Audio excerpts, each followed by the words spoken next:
बिस्मिल्लाहिर्रहमानिर्रहीम। नाज़रीन अस्सलाम वालेकुम। मैं हूं आपके मेज़बान साबिर शाकिर वफाक दारुल हुकूमत इस्लामाबाद से कुछ ताज़ा तरीन इत्तलाआत और हम खबरें आपसे शेयर करते हैं। वक्त कम है और मुकाबला बहुत ज़्यादा सख्त है, इसीलिए आने वाले दिनों में और ईद से पहले पहले भी कुछ ऐसे अनहोने वाक़यात हो सकते हैं, शिद्दत वाले वाक़यात, जिससे आपको अंदाज़ा होगा कि अगला महीना जो है वो बहुत ही ईद के बाद भी सूरत हाल जो है वो काफ़ी टेम्परेचर हाई रहेगा। जुलाई में भी कुछ इसी तरह की सिचुएशन रहेगी। उसकी वजह यह है मुकाबला सख्त और वक्त कम का मतलब ये है कि एक महीना है और एक महीने के अंदर अंदर मौजूदा 14 जमाती हुक्मरान इत्तेहाद और साथ ही साथ उनके जो हमारे पिंडी वाले भाई हैं वो सारे के साथ मिल के कुछ ना कुछ करना चाह रहे हैं। और एक तयशुदा प्लान था। प्लान ये था कि पाकिस्तान तहरीक इंसाफ को क्रश किया जाएगा, इमरान खान को क्रश किया जाएगा और 9 मई के वाक़यात की बुनियाद पे फौजी अदालतों में मुकदमात चलेंगे और जितने भी कोई 8-10 हज़ार लोग जो गिरफ्तार हैं, सियासी कैदी हैं, उनको भी सबक सिखाया जाएगा। सबक तो सिखाया ही जा रहा है। जेलों में उनकी क्या हालत है कोई नहीं जानता कि इस वक्त उनको किस हाल में है। जो कभी कभी कुछ लोग बाहर आते हैं, उनके जो चेहरे हैं वो बता देते हैं कि इस वक्त जेलों में किस हद तक जुल्म हो रहा होगा उन लोगों पे जो कि कभी नज़र ही नहीं आए। ये सब कुछ किस लिए हो रहा है ये आपको भी पता है, मुझे भी पता है, रिपीट करने की ज़रूरत नहीं है। एक फ़र्द वाहिद की हुक्मरानी कायम करने के लिए और फ़र्द वाहिद के साथ मिल गए हैं जनाब 14 जमाती हुक्मरान इत्तेहाद और उनके साथ अब एक और जमात भी आ गई है, उसको कहते हैं IPP, वो भी शामिल हो गई है। तो एक सर्वाइवल की जंग है और मुकम्मल तौर पे सिस्टम पे कंट्रोल हासिल करने की जंग है। और ज़ाहिर आईने पाकिस्तान अगर होगा तो ये सब कुछ नहीं होगा। आईने पाकिस्तान में हर शख्स का, हर अथॉरिटी का, हर इदारे का एक किरदार मुतय्यन कर दिया गया है, लेकिन अगर आइन पे अमल करेंगे तो फिर ये सारे वारे न्यारे जो हैं ये कैसे चलेंगे, ये लल्ले तलल्ले कैसे चलेंगे, ये सब कुछ चल रहा है। अब मैं एक ब्रीफ आपको बता दूं कि पिछले 24 घंटों के अंदर हुआ क्या है। उसके बाद क्योंकि सुप्रीम कोर्ट ऑफ पाकिस्तान ने एक बड़ा हुक्म सादर कर दिया है और तमाम गिरफ्तार अफराद की 9 मई और उसके बाद जितने भी ख़वातीन हज़रात, बच्चे, बूढ़े, सहाफ़ी, वकला जितने भी गिरफ्तार किए हैं वो खा फ़ौज की तहवील में हैं या फिर सिविल इदारों की तहवील में हैं, वो सब की सब डिटेल्स मांगी हैं और देखते हैं कि उसमें कितना सच बोला जाता है और कितना झूठ, और उसमें इमरान रियाज खान के बारे में क्या जवाब दिया जाता है ये भी पता करेंगे क्योंकि सहाफ़ियों की तफसील मांगी गई है। और सुप्रीम कोर्ट के चीफ जस्टिस ने यह भी कहा है कि सहाफ़ियों को हरासा करना बंद करें और उनके खिलाफ, क्योंकि सहाफ़ियों के खिलाफ तो इस वक्त न सिर्फ हरासा किया जा रहा है, मुकदमात दर्ज किए जा रहे हैं। शहीद अरशद शरीफ हमारे कत्ल हो चुके हैं, उनका अभी तक उस मुकदमे का कोई पता नहीं है, सिरा ही नहीं मिल रहा और ना ही FIR अभी तक दर्ज की गई है। इसी तरीके से सरदार लतीफ़ खान खोसा, उन्होंने आज सुप्रीम कोर्ट में कहा, कोर्ट रूम नंबर 1 में लार्जर बेंच के सामने कि जनाब मेरे हर घर में फायरिंग हुई और मेरा ही मुकदमा दर्ज नहीं हो रहा, FIR ही दर्ज नहीं हो रही। तो ये सिचुएशन हर जगह है। सहाफ़ियों के खिलाफ मुकदमा दर्ज हो रहे हैं, उनको इंतकाम का निशाना बनाया जा रहा है, खा वो मुल्क के अंदर हैं या मुल्क से बाहर हैं, उन पर भी ये सारा कुछ किया जा रहा है। उसमें मैं भी शामिल हूँ। उसमें डॉक्टर मोईद भी हैं, जब वजाहत सईद खान भी हैं, शाहीन सहबाई भी हैं, सब के सब इनके खिलाफ कार्रवाइयाँ की जा रही हैं जबकि वो मुल्क में हैं ही नहीं। उसके बाद जो डिटेल्स आपके साथ सहाफ़ियों के खिलाफ एक और भी आपको बता दूं कि अब हो ये रहा है क्योंकि जैसे जैसे हमारा मीडिया अपने कंप्रोमाइज़ करता जाएगा और मीडिया अहकामात की तामील करता जाएगा और मीडिया बंद कमरों में अपनी बेइज्जती को बर्दाश्त करता रहेगा और उसका फिर अब असरात होना शुरू हो गए हैं, बाहर आना शुरू हो गए हैं। इसहाक डार साहब ने, एक सहाफ़ी हमारे इंतहाई बेचारे रिपोर्टर शाहिद कुरैशी, उन्होंने सवाल पूछा, IMF का सवाल पूछा कि IMF के साथ मुआहिदा क्यों नहीं हो रहा। और सवाल पूछने पे इसहाक डार साहब ने बाकायदा तौर पे थप्पड़ रसीद किया उनके चेहरे पर और उनके मुंह पर, और उसके बाद फिर उन्होंने अपना वीडियो बयान भी शाहिद कुरैशी ने बता दिया कि उनके साथ किस तरीके से उन्हें थप्पड़ मारा गया। हालांकि उन्होंने सिर्फ पूछा यह था कि IMF के साथ आपकी डील क्यों नहीं हो रही, आपके साथ मुज़ाकरात क्यों नहीं हो रहे। और उन्होंने कहा कि आपको क्या पता। उन्होंने कहा कि सर हमें तो कुछ नहीं पता, आप हमें बता दें। उसके बाद उनको सिक्योरिटी गार्ड्स ने पकड़ा और इसहाक डार साहब ने थप्पड़ रसीद किया। शाहिद कुरैशी साहब ने अपना वीडियो बयान भी रिकॉर्ड करवा के बता दिया। तो ना ही कोई दरख्वास्त, ना ही कोई पर्चा, ना ही कुछ, और साथ ही साथ इस पे मजम्मत की जा रही है सोशल मीडिया पे, ट्विटर पे, बयानात के जरिए।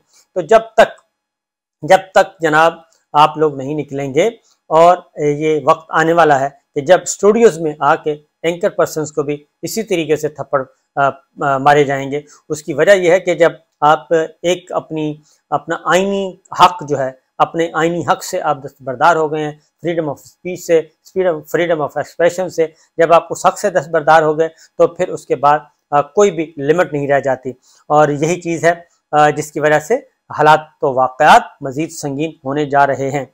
मुकदमात भी दर्ज हो गए, सब कुछ हो गया, अब थप्पड़ मारने शुरू कर दिए हैं।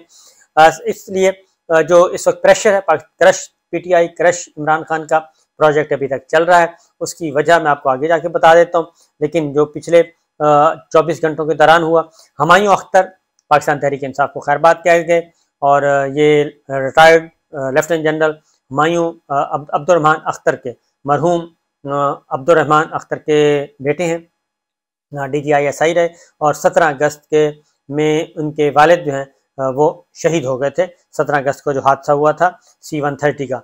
तो हुमायूं अख्तर जो हैं, अख्तर अब्दुर्रहमान के बेटे हुमायूं अख्तर साहब भी पाकिस्तान तहरीक इंसाफ को खैरबाद कहे गए।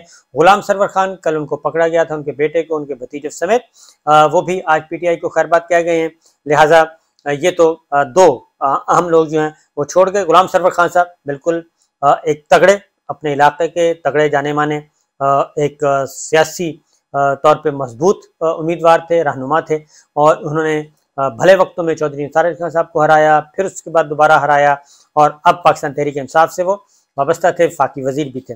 बहरहाल वो छोड़ गए। 9 मई वही वाला वाक़या, कल गिरफ्तार किया, आज इन्होंने अपना स्टेटमेंट दे दिया। जाहिर है गिरफ्तारी के दौरान जो इस वक्त हालत की जा रही है जो गिरफ्तार रहनुमाओं की, उसके बाद किसी भी शरीफ आदमी का अपने कायम रहना बहुत मुश्किल होता है जी। तो बहरहाल इसके साथ साथ असद कैसर साहब जो हैं वो बच बचा के पेशावर पहुंचे हैं, और पेशावर हाई कोर्ट में उनकी बेल का मामला था, वो उन्होंने एप्लीकेशन दी है, और उनकी गिरफ्तारी के लिए कोशिशें की जा रही थी। बाहर मौजूद थे मेन गेट पे, लेकिन वो जजेस गेट से आराम से निकल गए। अभी तक वो गिरफ्तारी से भी बचे हुए हैं और पाकिस्तान तहरीक इंसाफ में मौजूद हैं।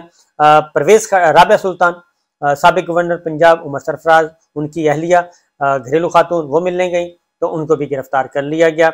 इसी तरीके से परवेज़ खटक साहब को शोकाज नोटिस जारी किया गया है, क्योंकि परवेज़ खटक साहब को टास्क दिया गया है दोस्तों ने कि जनाब आप अगर आप अपने साथ रीज़नेबल लोग मिला लें खैबर पख्तूनख्वा से, तो फिर अगली हुकूमत आपको दी जा सकती है। खैबर पख्तूनख्वा में आप PTI का फेस ही होंगे, तो आप ये काम करें। वो कुछ लोगों से रब्ते कर रहे थे, उन्होंने इमरान खान साहब को बता दिया, पार्टी ने उनके खिलाफ कार्रवाई शुरू कर दी है, शोकाज नोटिस जारी कर दिया परवेज़ खटक साहब को। उसके बाद हैं जी आजम खान साहब, वज़ीर आज़म इमरान खान साहब के प्रिंसिपल सेक्रेटरी साबिक, वो लापता हैं। इमरान रियाज खान बदस्तूर लापता हैं, तकरीबन 45 दिन हो गए हैं। आजम खान साहब को भी लापता हुए काफ़ी दिन हो गए हैं, 10 दिन हो गए हैं, वो भी नहीं मिल रहे। और शाह महमूद कुरैशी साहब और असद उमर साहब बचते बचाते पेशावर पहुंचे, और पेशावर हाई कोर्ट से उन्होंने दी है दरख्वास्त जमानत के लिए। वहाँ से राहदारी जमानत की कोशिश कर रहे हैं, क्योंकि इस्लामाबाद हाई कोर्ट वो आए थे, और कल भी उनकी गिरफ्तारी का मुकम्मल इंतज़ाम किया हुआ था, आज भी किया हुआ था, तो कल भी वो कमरे अदालत तक नहीं पहुंच सके, और आज भी। लिहाजा ये भी सिलसिला चल रहा है। इसी तरीके से उमर अयूब खान साहब के घर पे भी रेड किया गया है, और उनके मुलाजिम को गिरफ्तार किया गया है, और मारपीट की गई है। ये तो इस वक्त की सिचुएशन है 24 घंटे के दौरान की, और आगे जाके क्या होता है ये आगे पता चलेगा। लेकिन ये सब कुछ क्यों हो रहा है, असल मसला ये है कि अभी तक क्यों हाथ पांव फूले हुए हैं, वजह क्या है, इतने बड़े पैमाने पर गिरफ्तारियां, दोबारा से फिर गिरफ्तारियों का सिलसिला शुरू हो गया। उसकी रीज़न है कि जो प्लान बनाया गया था वो था, क्योंकि वज़ीर दिफा साहब जो हैं बहुत ज़्यादा एक्टिव बल्कि प्रोएक्टिव हैं, और वो प्रीएम्प्टिव उन्होंने बहुत सारी मेहनतें करके रखी हुई थी, और कौमी असम्बली भी से करारदाद भी मंजूर होगी, काबीना भी हो गई।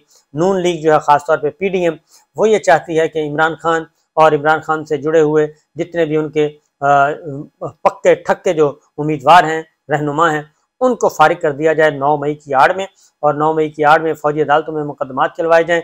ऐसे लग रहा है कि ये सब कुछ एक सोचे समझे मंसूबे के तहत किया जा रहा है, और 9 मई के आड़ में इन सब लोगों को वो गिरफ्तार करवाना चाहते हैं, सजाएं दिलवाना चाहते हैं, ताकि ये लोग सियासी मैदान से हट जाएं उनके रास्ते से, और उसके बाद मतला साफ हो और सब कुछ किया जा सके।